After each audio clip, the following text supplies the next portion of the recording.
Friends, మీరు intermediate కానీ diploma కానీ చదివి ఉన్నట్లయితే ఈ గవర్నమెంట్ జాబ్స్ని ఎట్టి పరిస్థితుల్లో కూడా వదులుకోకండి.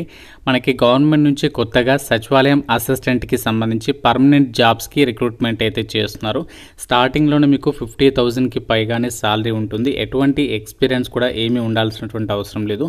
ఆన్లైన్ విధానంలోనే అప్లై చేసుకోవాలి. ఈ వీడియోలో మీకు ఈ జాబ్స్కి సంబంధించి age limit, selection process, syllabus ఏంటి, ఎలా అప్లై చేసుకోవాలి అన్ని డీటెయిల్స్ని క్లియర్గా ఎక్స్ప్లెయిన్ చేసి చెప్తాను. కాబట్టి స్కిప్ చేయకుండా వీడియోని ఎండ్ వరకు చూడండి. ముందుగా ఒక చిన్న రిక్వెస్ట్, వీడియోలోకి వెళ్ళే ముందు చాలామంది చూస్తున్నారు కానీ వీడియోని అయితే లైక్ చేయట్లేదు. మీరు ఇచ్చేటువంటి ఒక చిన్న లైక్ మాకు ఎంతో ఎంకరేజ్మెంట్ అండ్ సపోర్ట్గా ఉంటుంది. కాబట్టి చూస్తున్న ప్రతి ఒక్కరు కూడా ఇప్పుడే లైక్ చేసి ఒక చిన్న సపోర్ట్ ఇవ్వండి. మీ ఫ్రెండ్స్కి కూడా ఇక వీడియోని షేర్ చేయండి, వాళ్ళకి కూడా హెల్ప్ అవుతుంది. ఛానల్ని సబ్స్క్రైబ్ చేసుకోండి. ఫ్రెండ్స్, మీ అందరికీ శుభవార్త. ఆంధ్ర యూనివర్సిటీ వాళ్ళు ఆన్లైన్ డిగ్రీ ప్రోగ్రామ్స్ని అయితే ఆఫర్ చేస్తున్నారు. MBA, MCA, MA సోషాలజీకి సంబంధించి అడ్మిషన్స్ అయితే స్టార్ట్ అయ్యాయి.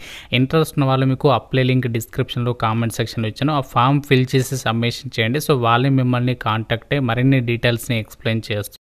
ముందుగా ఇక రిక్రూట్మెంట్కి సంబంధించి ఇంపార్టెంట్ డేట్స్ అయితే చూద్దాం. ఈ యొక్క నోటిఫికేషన్ మనకి 10th జూన్ అయితే రిలీజ్ అయింది. ఆల్రెడీ అప్లికేషన్ ప్రాసెస్ కూడా స్టార్ట్ అయింది. లాస్ట్ డేట్ ఈ మంత్ ఎండింగ్ అంటే 30 జూన్ వరకు ఆన్లైన్లో అప్లై చేసుకోవచ్చు. మీకు రిటర్న్ ఎగ్జామినేషన్ అనేది కండక్ట్ చేస్తారు. కేవలం సింగిల్ ఎగ్జామ్ అనేది ఉంటుంది. అది వచ్చేసి ఎప్పుడు కండక్ట్ చేస్తారంటే జూలై 3rd వీక్లో కండక్ట్ చేస్తాము అని చెప్పేసి టెంటేటివ్ షెడ్యూల్ అనేది మెన్షన్ చేయడం అనేది జరిగింది. ఇదే వీడియోలో మీకు అప్లికేషన్ ప్రాసెస్ని కూడా చెప్తున్నాను. కాబట్టి తప్పనిసరిగా లైక్ చేసి మీరు ఏ జాబ్స్ కోసం ఎదురు చూస్తున్నారు డెఫినెట్గా కామెంట్ చేయండి. చూద్దాం అంటే ఎలాంటి జాబ్స్ కోసం ఎదురు చూస్తున్నారని చెప్పేసి నాకు కూడా ఒక ఐడియా వస్తుంది. దాన్ని బట్టి నేను నెక్స్ట్ వీడియో ప్లాన్ చేస్తాను. కాబట్టి లైక్ చేసి కామెంట్ చేసే ప్రయత్నం చేయండి. ఈ యొక్క రిక్రూట్మెంట్ నోటిఫికేషన్ ద్వారా భర్తీ చేసినటువంటి సచివాలయ అసిస్టెంట్ అలాగే క్లర్క్ లెవెల్ జాబ్స్కి సంబంధించినటువంటి పోస్టులకి మీరు అప్లై చేసుకోవాలి అంటే మీకు ఉండాల్సినటువంటి ఎడ్యుకేషనల్ ఎసెన్షియల్ క్వాలిఫికేషన్ వచ్చేసి 10+2 లేదా 12th are it's equivalent qualification. అంటే మీరు ఇక్కడ ఏ విభాగంలో ఇంటర్ పాస్ అయినా అలాగే మీరు ఏ విభాగంలో డిప్లొమా పాస్ అయినా కూడా ఈ జాబ్స్కి మీరు అప్లికేషన్స్ అయితే పెట్టుకోవచ్చు అనమాట. ఎటువంటి ఎక్స్పీరియన్స్ అనేది ఏమీ ఉండాల్సినటువంటి అవసరం లేదు. మీకు లెవెల్ 2 ప్రకారం 19,900 నుంచి 63,200 వరకు బేసిక్ పే ఉంటుంది. మనకి ఈ యొక్క సచివాలయ అసిస్టెంట్ పోస్టులకి 40,000కి పైగా ఉంటుంది. క్లర్క్ లెవెల్ జాబ్స్ కూడా ఉన్నాయి ఇందులో. వాటికి వచ్చేసి 50,000కి పైగానే ఉంటుంది. క్వాలిఫికేషన్ మాత్రం సేమ్ అన్నమాట. అంటే ఇంటర్మీడియట్ కానీ డిప్లొమా కానీ పాస్ అయి ఉండాలి. దాంతోపాటు మీరు ఇక్కడ సచివాలయ అసిస్టెంట్ పోస్టులకి అప్లై చేయాలంటే కంప్యూటర్ టైపింగ్కి సంబంధించి మీకు ఇంగ్లీష్లో అయితే 35 words per minute typing skills అనేవి ఉండాలి అని చెప్పేసి అయితే ఇచ్చారు. ఏజ్ లిమిట్ వచ్చేసి మినిమం 18 నుంచి 28 years వరకు అప్లై చేసుకోవచ్చు. జనరల్ వాళ్ళు, OBC వాళ్ళకి 3 years, SC ST వాళ్ళకి +5 years, PWD క్యాండిడేట్స్కి +10 years. ఈ విధంగా మీకు ఏజ్ రిలాక్సేషన్స్ కూడా అప్లికేబుల్ అవుతాయి అని చెప్పేసి ఇక్కడ ఇచ్చారు.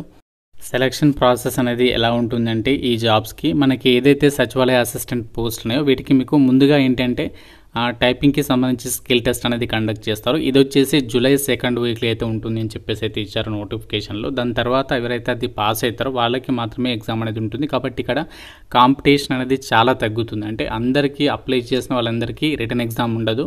ఎవరైతే ఆ స్కిల్ టెస్ట్ అనేది పాస్ అవుతారో వాళ్ళకి మాత్రమే ఎగ్జామ్ అనేది పెడతారు.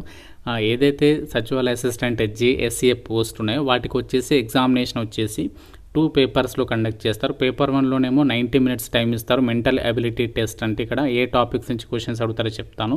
100 questions అడుగుతారు, 200 marks. ప్రతి కరెక్ట్ ఆన్సర్కి 2 marks కేటాయిస్తారు. ప్రతి రాంగ్ ఆన్సర్కి మీకు ఇక్కడ ఎటువంటి నెగటివ్ విధానం అయితే లేదు పేపర్ 1లో. పేపర్ 2లో మాత్రం 60 minutes కండక్ట్ చేస్తారు. జనరల్ అవేర్నెస్ నుంచి 50, ఇంగ్లీష్ లాంగ్వేజ్ నుంచి 50 questions అంటే 100 questions అడుగుతారు. టోటల్గా 300 marks. అంటే ప్రతి కరెక్ట్ ఆన్సర్కి మీకు 3 marks అనేవి కేటాయిస్తారు. ప్రతి రాంగ్ ఆన్సర్కి 1 mark అనేది డిడక్ట్ చేయడం అయితే జరుగుతుందన్నమాట. మీకు ఇక్కడ డీటెయిల్స్ సిలబస్ ఇచ్చారు, ఏ టాపిక్స్ మీద ఎగ్జామ్ ఉంటుంది అనేది. మీకు ఇంగ్లీష్ టైపింగ్కి సంబంధించి 35 words per minuteకి సంబంధించి కంప్యూటర్ ప్రొఫిషియన్సీ టెస్ట్ అనేది కండక్ట్ చేస్తారు. అది క్వాలిఫై అయిన వాళ్ళకి రిటర్న్ ఎగ్జామినేషన్ అనేది కండక్ట్ చేయడం అనేది జరుగుతుంది.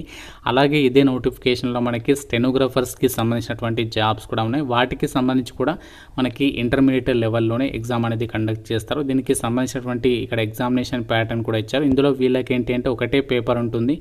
అందులో మనకి general intelligence and reasoning, general awareness, English language and కాంప్రిహెన్షన్కి సంబంధించిన టాపిక్స్ మీద మీకు క్వశ్చన్స్ అడుగుతారు. 50 questions అడుగుతారు, 50 marks. 1/4 నెగటివ్ విధానం అది ఉంటుంది.